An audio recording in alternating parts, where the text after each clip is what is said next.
Саламатсыз ба, оқушы? Бүгінгі сабақ тақырыбы спорттық ойын футбол. Ойындардағы техникалық амалдарды оқу. Доп алып жүру әдістері.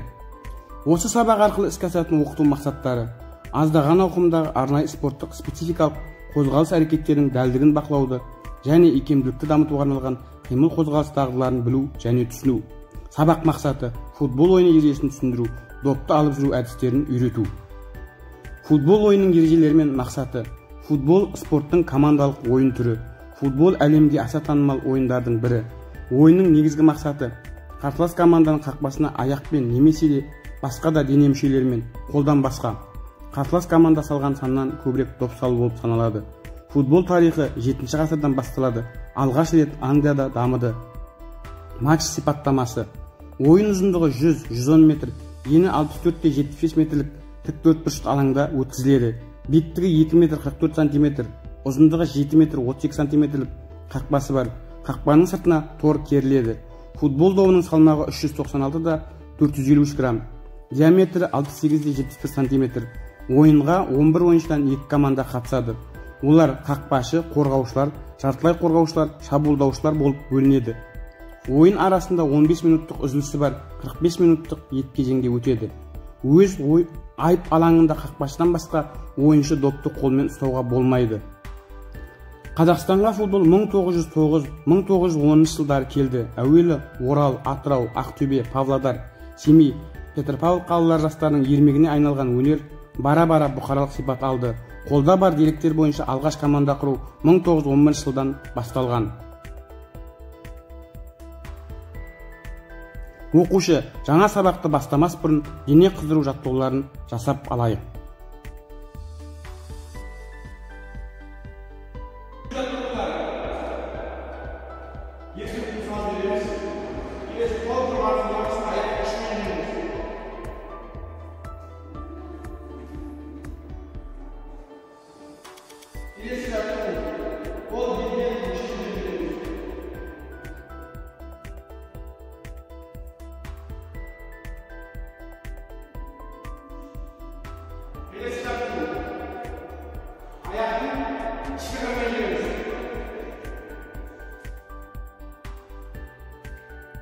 Bunun bardağını ayakta ayağına ulaştırın. Diğer işe yapmayınız.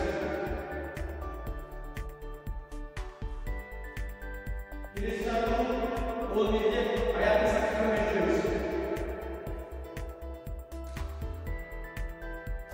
Yine İsrail için.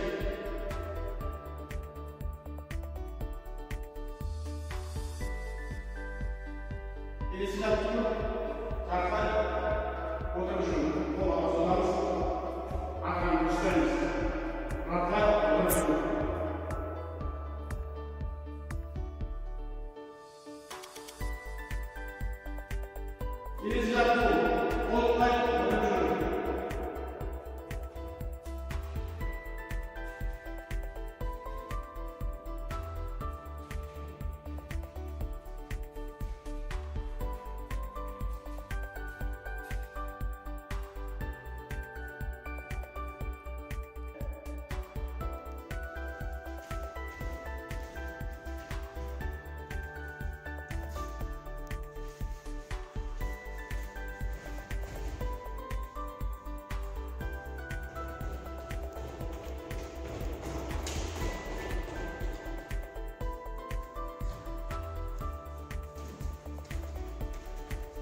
Футбол, допты алып жүру әдістері. Ойыншының жалпы мазмұны: допты аяқпен теуіп алып жүру. Айла тәсілде жасау футболдың негізгі мәні. Допты аяқтың сыртқы қырымен алып жүру. Аяқтың үстімен және ұшымен, сыртқы жанымен тебу арқылы орындалады. Допты аяқтың ұшымен сыртқы қырмен теуіп алып жүруге әдістенген ойыншы қарсыласын оңай алдап кетеді. Футболшының алаңда алға қарай жүгіре білуі, тіркемелі және кібіртіктеген адымдармен жанға қарай ауыса білуі, жақсы секіруі, өз денесін тамаша меңгеруі, жүгіріс кезінде кенет тоқтап және бұрыла алуы қажет. Допты аяқ алқымның ішкі жағымен алып жүргенде, алып жүретін аяқтың ұшы допқа тиер алдында сыртқа қарай шамал ғана бұрылады, табан бос ұсталады. Допқа кері айналыс беру және оны жақсы бақылау үшін доптың төменгі жағынан тебу, итеру жасалады. Дене шамал алға ғана еңкейтіліп, назар допқа тиер сәтте оған бағытталады. Ал алаңдағы жағдайға көз қыры салынады. Допқа аяқ жанасар алдында жағдайды бағдарлап алу үшін бас көтеріледі. Допты қарсыластан қашықтау аяқпен оны аяққа жақын ұстап алып жүрген қолайлы. Допты табанмен алып жүру әдісі. Допты алға қарай жанымен тұрған бағыттан аяқ табанмен айналдыра еппен алып жүру. Допты еркін алып жүру. Допты аяқтың ішкі, сыртқы және табанмен алып жүру әдістерінің еркін түрде қолданылуы.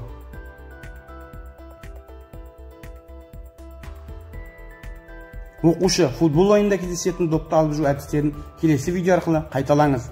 Бірінші, допты аяқтың сыртқы қырымен алып жүру. Екінші, допты аяқ алқымның ішкі жағымен алып жүру. Үшінші, допты табанмен алып жүру. Төртінші, допты еркін алып жүру. Спорттық ойын футбол.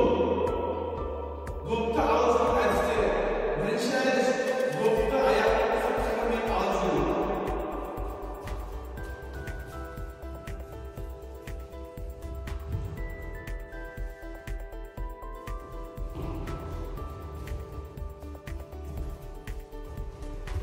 Екінші әдіс, допты аяқтың ішкі жағымен алып жүру. Үшінші допты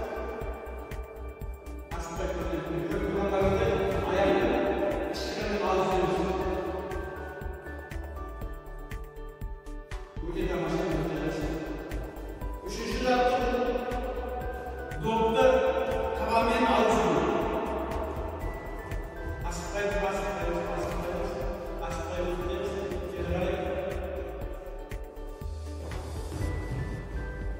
Табанмен допты алып жүру әдісі. Өте жақсы. Соңғы әдіс еркін алып жүру әдісі. Бұл жерде табанмен де аяқтың сыртында ішкі жағдаймен допты алып жүру. Осы жаттығуларды үйден, үй жағдайында немесе аулада қайталаймыз. Оқушы, сіздерге тапсырма спорттық ойын футболдың шығу тарихын, Қазақстаннан шыққан футбол ойыншылары туралы ғаламтордан мәліметтер оқу. Спорттық ойын футболдың қауіпсіздік ережесі туралы пікірлеріңізді төмендегі бағдаршам кестесіне жазу арқылы білдіруге болады. Түсінгендеріңізді сіздер менің электрондық поштама немесе WhatsApp мобильді қосымшасы арқылы жібере аласыздар. Келесі кездескенше сау болыңыздар. Назарларыңызға рахмет.